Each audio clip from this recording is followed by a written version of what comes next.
আমার ২টা বাচ্চা মিসক্যারেজ হওয়ার পরেও আমার স্বামী কোনোভাবেই আমার দায়িত্ব নিতে চায়নি। হসপিটালের খরচ এমনকি আমার সেবা যত্ন কোনো কিছুই করতে সে আগ্রহী না।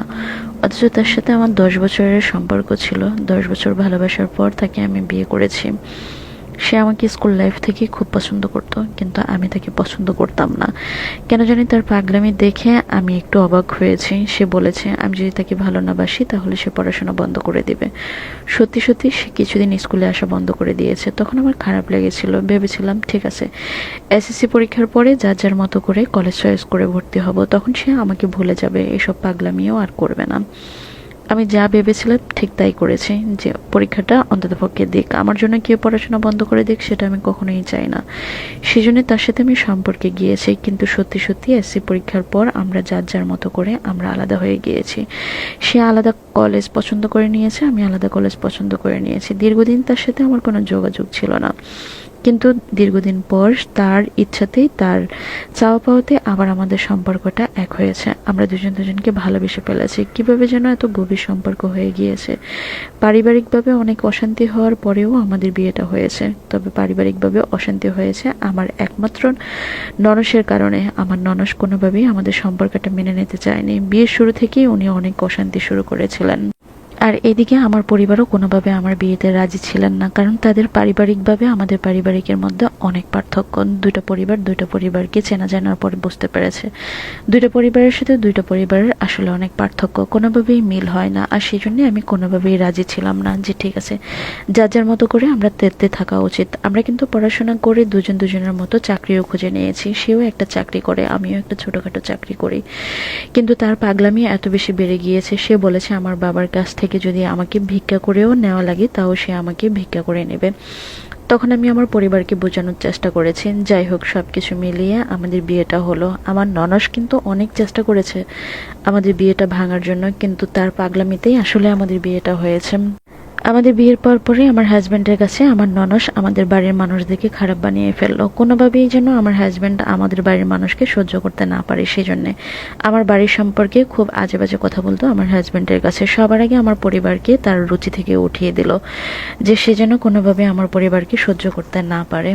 এমনকি আমার ননস কোনোভাবে আমাদের বাড়িতে আমার স্বামীকে আসতে পর্যন্ত দিতে রাজি না। উনি একদম সবভাবেই চেয়েছেন যে আমাদের পরিবারকে ওর রুচি থেকে উঠিয়ে ফেলার জন্য, ওর যেন কোনো টাকা পয়সা আমার পরিবারের পেছনে খরচ না করতে হয়, এমনকি আমার পরিবারে আসতে না হয়। যাই হোক, উনি চরম লেভেলের অশান্তি শুরু করেছে। এর মধ্যে বিয়ের ৩ মাস পর আমি জানতে পেরেছি আমি কনসেপ্ট করেছি। এর মাঝে তো অশান্তি লেগেই আছে, অশান্তি চরম পর্যায়ে চলে গিয়েছে। সে আমাকে আর রাখবেই না, ছেড়ে দিবে। সব কিছু কীভাবে যেন সামলে নিতে শুরু করলাম। আর সব কিছু আমার ননদ শয়তানের কারণেই হয়েছে। ১ মাস আসে না আমার সাথে দেখা করতে, আরেক মাস আসে। আমি যেহেতু চাকরি করি, আমি ঢাকাতেই থাকি, আর আমার হাজব্যান্ড চাকরির সুবাদে অন্য জায়গায় থাকে। ও যে সময়টা ছুটি পায় সেই সময়টা ওর বোনের বাড়িতে গিয়ে ওঠে, সেই বোনের বাড়িতেই থাকে। একবার তো এমন হয়েছে টানা ১ মাস সে তার বোনের বাড়িতে ছিল, আমার সাথে না ফোনে যোগাযোগ করেছে না সরাসরি দেখা করেছে। আমি আর সহ্য করতে না পেরে আমি চলে গেলাম আমার শ্বশুরবাড়িতে। সামনাসামনি গিয়ে আমাদের সমস্যার সমাধান করলাম। আমি তাকে অন্ধের মতো বিশ্বাস করতে লাগলাম। আর এদিকে তার বোন যা বলতো সে তাই অন্ধের মতো বিশ্বাস করে নিত। কখনো আমাকে কোনো কিছুতে যাচাই বাছাই করতো না। যেটা মিথ্যা সেটা মিথ্যাই, যেটা সত্য সেটা সত্যই। সে কোনো দিন আমাকে বিশ্বাস করতো না, তার বোনকে বিশ্বাস করতো। এদিকে আমি যখন কনসেপ্ট করেছি, আমি চলে গিয়েছি তার কাছে। তখন সামনাসামনি কিছুটা ভালো থাকলেও আমি আবার আমার চাকরির জন্য ঢাকাতে ফিরে আসি। এখানে এসে আমি আবার টেস্ট করি, দেখি যে না, আমি কনসেপ্ট করেছি, তাকে জানাই, কিন্তু সে কোনোভাবে আমার দায়িত্ব নিতে রাজি না। সে কোনোভাবে আমার সন্তানের দায়িত্ব নেবে না, আমার দায়িত্ব নেবে না। যাই হোক, এভাবেই চলছে আমার কিছুদিন। এর ১৫ দিনের মধ্যেই আমার মিসক্যারেজ হয়েছে। আমার ২ মাসের বাচ্চা। তারপর আমার ডিএমসি করা হয়েছে হসপিটাল থেকে। আমি যখন বাসায় এসেছি তবু সে আসেনি আমাকে দেখতে।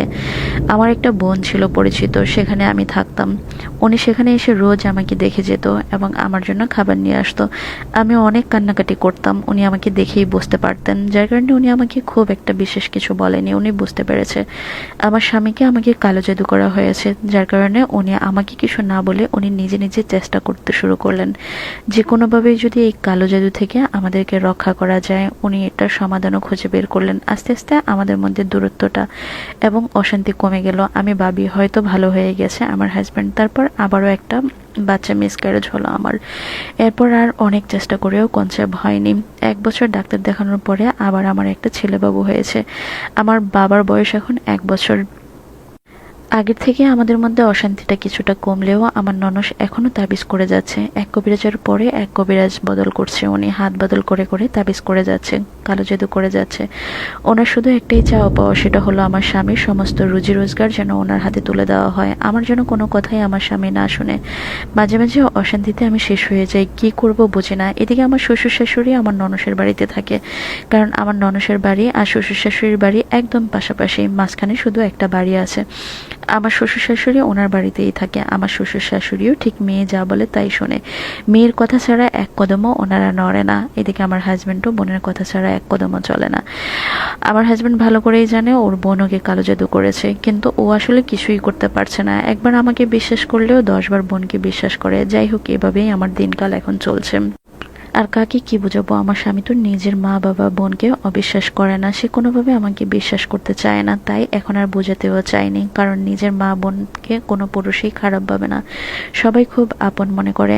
আমার বেলায়ও তাই হয়েছে, টাকা পয়সা সব কিছুই সে গ্রাস করেছে, আমার স্বামীকেও। এখন এভাবেই চলছে আমার জীবন, আমি চিরজীবন ওই বোনের কাছে কৃতজ্ঞ থাকব। উনি যদি না থাকতেন তাহলে আমার সংসারটা অনেক এগিয়ে শেষ হয়ে যেত, উনি থাকাতেই হয়তো বা এখনো জোড়াতালি দিয়ে আমার সংসারটা চলছে। সারা জীবন আমি ওই মানুষটার কাছে কৃতজ্ঞতা প্রকাশ করব।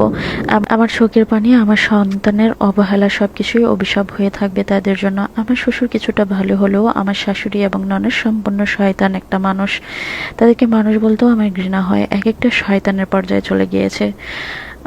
ধন্যবাদ বোনাবার আমাকে গল্পটা পাঠানোর জন্য। গল্পের কিছু অংশ আমি স্ক্রিনশট দিয়ে কমেন্ট বক্সে দিয়ে দেবো। আসলে আমাদের সমাজে অনেক ননস এবং শাশুড়ির জন্য অনেক ছেলের বড়াই সংসার করতে পারে না, আবার অনেক ছেলের বড়ও কিন্তু উল্টা হয়, খারাপ হয়। যাই হোক, আপনার সাথে যেটা হয়েছে সেটা অন্যায় হয়েছে। আমি জানি না আমাদের সমাজে এখন অনেক বেশি কালোজাদি করা হয়, একজন অপরজনকে নষ্ট করে, এটা যে কত বড় খারাপ কাজ, জঘন্য কাজ, এটার জন্য আল্লাহর কাছে সে কখনোই ক্ষমা পাবে না। একজনের অনিষ্ট করে কালো জাদু করে আরেকজন কখনো ভালো থাকে না। এই দুনিয়াতে তো শাস্তি পাবেই পাবে, আখিরাতের জন্য চরম লেভেলের শাস্তি অপেক্ষা করতেছে। ধৈর্য ধরে থাকুন, আল্লাহ হয়তো বা আপনার স্বামীকে হেদায়েত নসিব করবে। একটা বাচ্চা যেহেতু হয়ে গিয়েছে, একে একে 2টা মিসক্যারেজ হয়েছে, খুবই খারাপ হয়েছে আপনার সাথে। সন্তানের প্রতি খেয়াল রাখুন, সন্তানটাকে মানুষের মতো মানুষ করুন। আর আপনার হাজব্যান্ড কালো জাদু একটা সময় কিন্তু থাকে না এগুলা, কিন্তু একের পর এক যদি করেই যায় তাহলে সেটা কিন্তু অনেক মারাত্মক ক্ষতিকর। আপনি তাবিজ করতে যাবেন না, কালো জাদু করতে যাবেন না, তাহলে ওনার অনেক বড় ক্ষতি হয়ে যেতে পারে, কারণ এমনটাই হয়।